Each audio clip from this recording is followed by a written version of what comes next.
Hello students, कैसे हैं आप। आपका बहुत बहुत स्वागत है मेरे चैनल आरसी स्टडी पॉइंट्स में। बच्चों, आप नया लेसन स्टार्ट करते हैं, केमिकल बॉन्डिंग। देखो बच्चों, एक चीज़ मैं बता दूं, ये लेसन टफ है, ये आप मान के पढ़िएगा।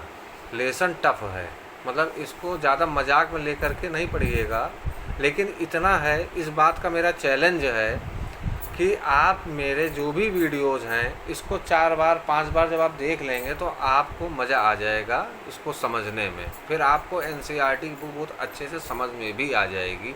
हालांकि स्टार्टिंग में तो बहुत इजी है, तो आपको लगेगा कि हम सर कह रहे तो बहुत टफ है, हमको तो कुछ टफ नज़र आया नहीं। लेकिन अभी आगे आपको हाइब्रिडाइजेशन मिलेगा, वेस्पर थ्योरीज मिलेगी, बहुत सारी चीज़ें मिलेंगी, तब फिर आपको वो टफ लगेगा। इसलिए वही माइंड को मेकअप करके ही समझना शुरू करिएगा। चलिए, केमिकल बॉन्डिंग क्या चीज़ है? Attraction between two item for the sake of the stability. Clear? Chemical bonding क्या चीज़ होती है कि जो दो आइटम्स का अट्रैक्शन होता है, और अट्रैक्शन किस लिए होता है? स्टेबिलिटी, जिससे कि उनकी मेंटेन रहे। क्लियर? उसी को केमिकल बॉन्डिंग कहते हैं।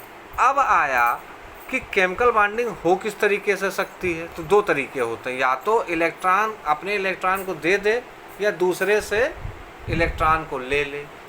एक तो ये हो गया, तो या तो इलेक्ट्रॉन्स के ट्रांसफर्स के कारण, या क्या होता है, शेयरिंग के कारण, कि दो आइटम है, दोनों ने एक दूसरे के आइटम को शेयर कर लिया, उसको, या तो वो दूसरा मेथड ही आपका हो गया।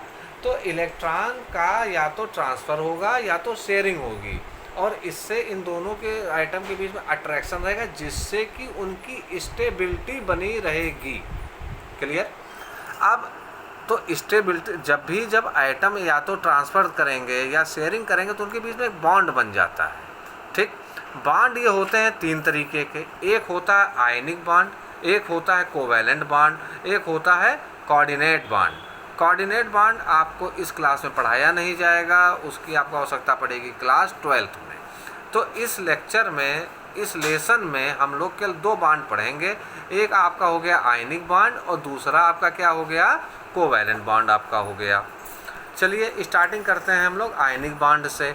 आयनिक बॉन्ड में क्या होता है, जो बॉन्ड बनते हैं वो due to transfer of electron, मतलब ये अपने आउटर मोस्ट में इनके जो भी इलेक्ट्रॉन होंगे, ये अपने पूरे इलेक्ट्रॉन को क्या करेंगे, ये दे देंगे।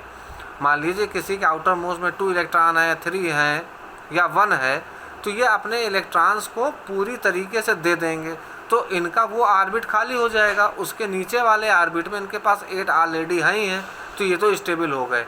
अब इन्होंने जिसको दिया इलेक्ट्रॉन, मान लीजिए उसके पास एक इलेक्ट्रॉन की कमी थी, उसके पास 7 थे, अब उसने एक इलेक्ट्रॉन ले लिया, तो जिसने ले लिया तो उसके पास भी तो आउटर मोस्ट सेल में 8 इलेक्ट्रॉन हो गए, तो उसकी भी स्टेबिलिटी बन गई।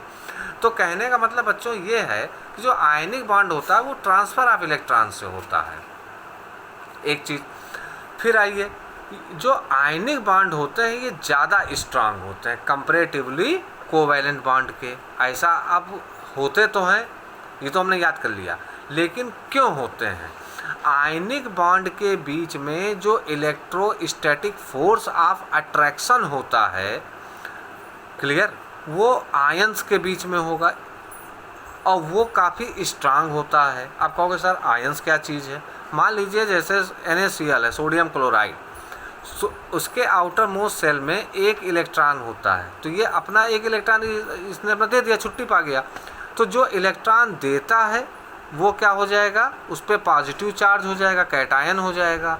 जो इलेक्ट्रॉन लेता है उस पर नेगेटिव चार्ज आएगा, वो एनायन हो जाएगा। तो आयनिक बॉन्ड हमेशा आयंस के बीच में होंगे। जो इलेक्ट्रॉन देगा वो कैटायन, जो इलेक्ट्रॉन लेगा वो एनायन। जो इलेक्ट्रॉन देगा उस पर पॉजिटिव चार्ज, और जो लेगा वो नेगेटिव चार्ज हो गया। क्लियर है? चलिए, प्रॉपर्टीज़ ऑफ आयनिक कंपाउंड की प्रॉपर्टीज़ क्या होती हैं? देखिए, आयनिक कंपाउंड क्या मतलब, जिनके बीच में जो आप बॉन्डिंग है वो ट्रांसफ़र ऑफ इलेक्ट्रॉन की है ना, तो आयनिक कंपाउंड, क्योंकि आयनिक कंपाउंड हमेशा आयंस के बीच में ही वो ट्रांसफ़र ऑफ इलेक्ट्रॉन्स के कारण होता है। तो इनके अंदर प्रॉपर्टीज़ क्या होती है? आयनिक कंपाउंड जो भी होते हैं वो क्रिस्टलाइन सॉलिड होंगे, नंबर 1। आयनिक कंपाउंड का melting point Mp, boiling point Bp हमेशा बहुत ज़्यादा होगा। अब बहुत ज़्यादा क्यों होगा? बच्चों पहले बता दिया, आयनिक कंपाउंड या आयनिक बॉन्ड में क्या होता है? स्ट्रांग इलेक्ट्रोस्टैटिक फोर्स के कारण। चूँकि इनके अंदर स्ट्रांग इलेक्ट्रोस्टैटिक फोर्स है तो आप इनको गर्म करके इनको जल्दी पिघला भी नहीं सकते हैं, और आप इनको ये नहीं कि आपने जल्दी आप उबाल भी नहीं सकते हैं।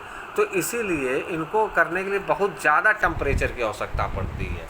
तो इसीलिए इनका मेल्टिंग पॉइंट और बॉइलिंग पॉइंट बहुत ज़्यादा होता है। एक चीज़, आयनिक कंपाउंड जो भी होंगे वो पानी के अंदर घुल जाएंगे। क्लियर?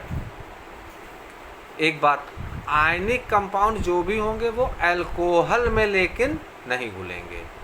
आयनिक कंपाउंड जैसे सोडियम क्लोराइड तो मतलब नमक आपका पानी में घुल जाएगा, लेकिन अगर आप सोडियम क्लोराइड को चाहें कि आप अल्कोहल में डिज़ोल्व कर दें तो सोडियम क्लोराइड अल्कोहल में नहीं घुलेगा।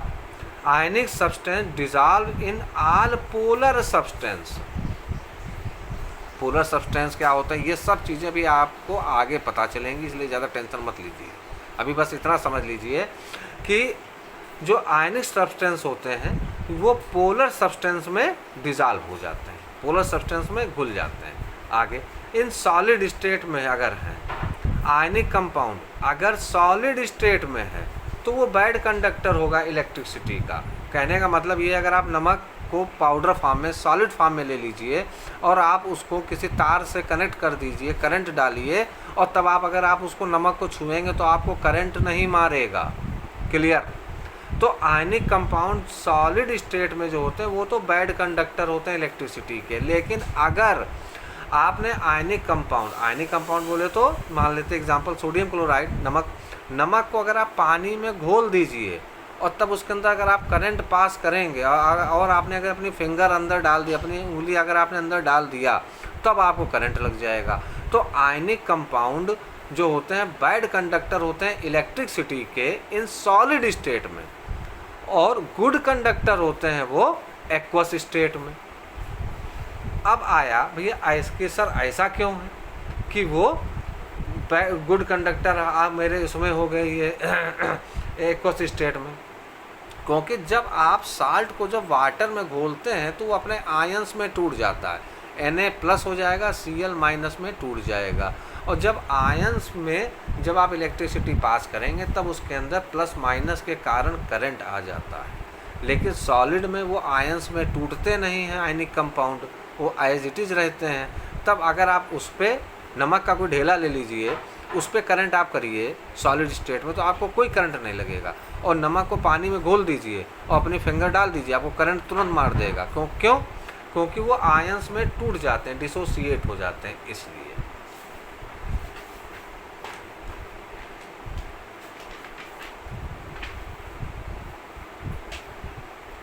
क्लियर बच्चों? तो बच्चों इस टॉपिक में, इस लेक्चर में हमने आपको बताया आयनिक कंपाउंड्स के बारे में। अब हम आपको नेक्स्ट लेक्चर में हम आपको बताएंगे कोवैलेंट कंपाउंड के बारे में, कि कोवैलेंट कंपाउंड क्या होते हैं, इनकी प्रॉपर्टीज़ क्या होती हैं, वो चीज़ हम आपको सेकेंड लेक्चर में हम आपको बताएंगे। जब तक बच्चों इसको आप बढ़िया से आप रिवाइज़ करिए, कोई डाउट हो तो अपने कमेंट में डाल दीजिएगा, उसका डाउट आपको मैं क्लियर कर दूँगा। ओके बाय बेटा।